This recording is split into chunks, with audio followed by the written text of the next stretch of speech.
At para mas malinawan pa tayo sa ating mga obligasyon sa pag-file ng income tax return, makakapanayan po natin ang ating kapuso sa batas, Attorney Gabby Concepcion. Good morning, Attorney. Good morning din at isang magandang umaga na Lunes.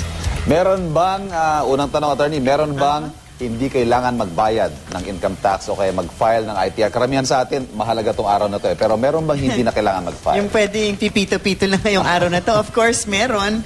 Merong kaunting exemption sa ilalim ng batas tungkol sa kung sino ang hindi na kailangan magbayad or mag-file ng ITR. Ang mga hindi kailangan po mag-file ng ITR, halimbawa, ang purely minimum wage earners na exempt din sa pagbayad ng income tax. Ganun din para sa mga empleyadong ang gross income ay pareho lamang sa kanilang mga personal at additional exemptions or yung compensation income nila mula sa isang employer lamang ay hindi lalampas ng 60,000 pesos sa isang taon at tama ang pagkaltas ng withholding tax. At yung mga tinatawag natin qualified for substituted filing, although medyo po komplikado ang konsepto, ang bottom line, para sa mga huling example na binigay natin, theoretically, kung katumbas na ang nabayaran na withholding na tax at iisa lang naman ang employer, hindi na kailangan ng separate filing pa ng individual na taxpayer at pwede na yung final ng kanilang employer. Pero ang talaga pong mag-required na mag-file ng ITR, yung mga empleyado na halimbawa more than one employer, yung mga may income mula sa loob at labas ng Pilipinas, yung mga self-employed individuals na may sariling business o may sariling practice ng profession.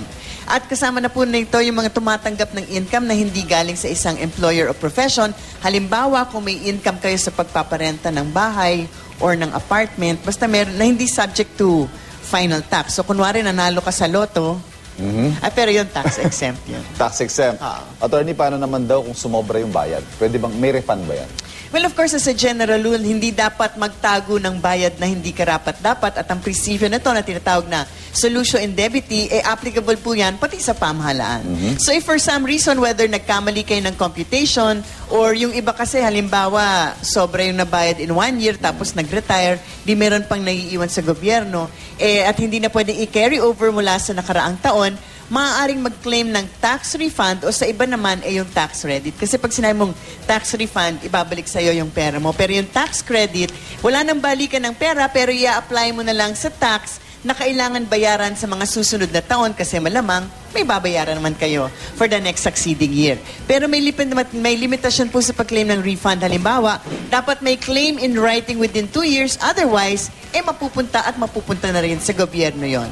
Although, sabi nila meron daw box dun sa income tax return na nakalagay tax to be refunded at pag na-check po nyo nito, ito ay katumbas sa isang application. Pero ang advice po sa atin ng ibang mga accountant, gumawa na rin ng separate written application lalo na kung malaki-laki ang inyong kiniklaim na refund. Yun. Ito, panghuli na lang, Attorney, dagdag lang ako, paano kung hindi nag-file ngayong araw na ito? Hindi nag-file, hoping na sana hindi ako mahuli. Ano hong... depende. Krimen ho ba ang hindi mag-file at hindi magbayad ng yung mga hindi nakapag-file today pero hahabol bukas or the next succeeding day, meron lamang pero malaki din, 25% na surcharge at saka 20% interest per annum. At kuminsan, para hindi kayo makasuhan, may compromise penalty.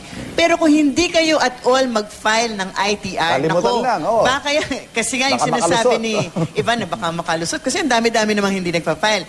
Ay nako, magdelikado po yan kasi yan po ay isang indikasyon na baka kayo ay isang tax evader. Yung tax evasion po, isang krimen, and if I'm not mistaken, siguro 10 taon ng kulong pag kayo ay makasuhan at mahatulan ng guilty.